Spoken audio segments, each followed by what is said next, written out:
skyrocketed. Rolex, Patek Philippe, Omega, Audemars Piguet, these are brands that everyone knows, everyone's looking for. These are truly collectible watches.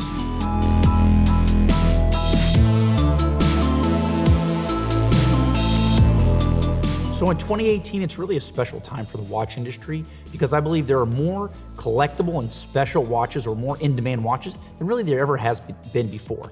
So from brands like Omega, which is essentially a mass producer of watches, you have watches that are selling for well over retail in regards to the Omega Silver Snoopy and some of the Speedy Tuesdays that have been released. In regards to Rolex, almost every stainless steel model would be considered collectible. Daytonas are selling for $8,000 and $10,000 over their original retail. You have stainless steel Sky Dwellers, they're selling over their original retail. Even something as simple as a stainless steel Submariner, which you used to be able to walk into really any Rolex retailer and buy out of the case. At this point, there's waiting lists for those watches, so it's made those collectible. When people call and ask me, hey Josh, what's the most collectible watch? They're usually asking what watch is worth more than what I'm gonna pay for it.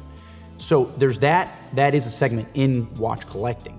Buying watches that are gonna go up in value. And you know, from an outsider's view, that's probably the most prevalent watch collecting, but that's not the only way.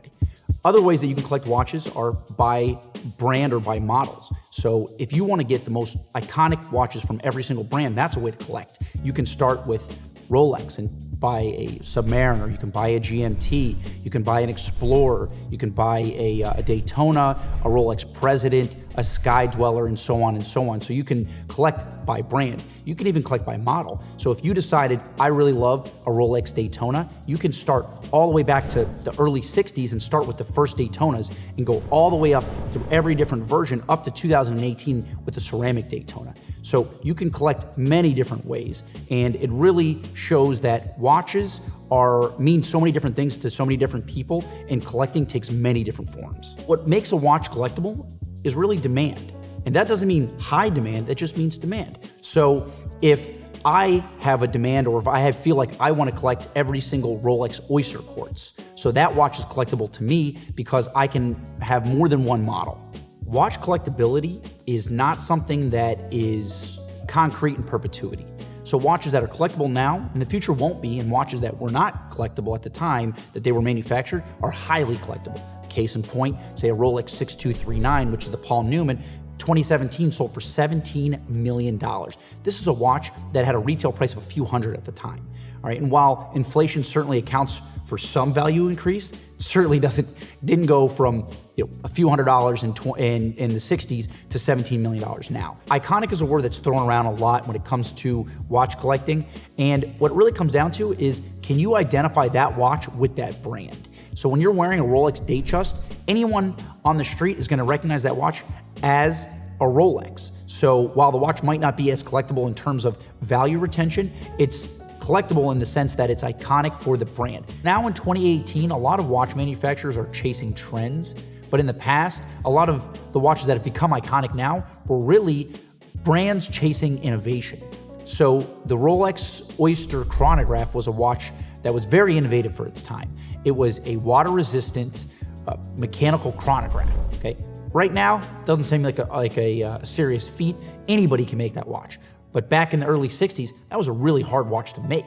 So those watches that were made back then, not for mass sales and not really to chase trends, but to chase innovation and create something that was truly new and special, have now become iconic.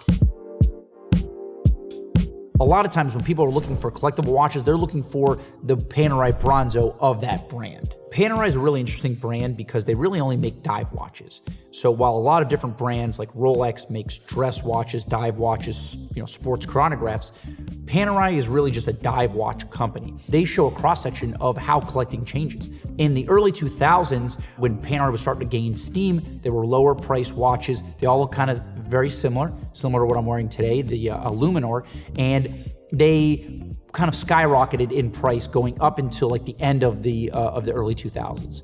So this was capped off by and really cemented by a watch called the Bronzo, the Panerai 382. So large, dive watches were really, really trendy at that point. They were making the largest dive watches. So the Bronzo was a watch that was released in 1,000 pieces, made in a full bronze case with a green dial, and collectors went insane for it. It had a retail price in the mid-teens, but immediately was selling for more than double that. So every brand has their model, their iconic model. So for example, IWC has the Big Pilot. They also have the Portuguese. So it's two models that kind of identify the brand. So you have the Big Pilot, huge 47, 48 millimeter pilot's watch, and you also have the Portuguese, which is more of a dress model, even though they do have the Portuguese chrono. Breitling also has some really iconic models. In the early 2000s, the Supervenger was a full retail watch that had a waiting list. Trends change a little bit, so right now the most iconic watch for Breitling, I would say, is the Navitimer. It's really the watch that does the best through retail,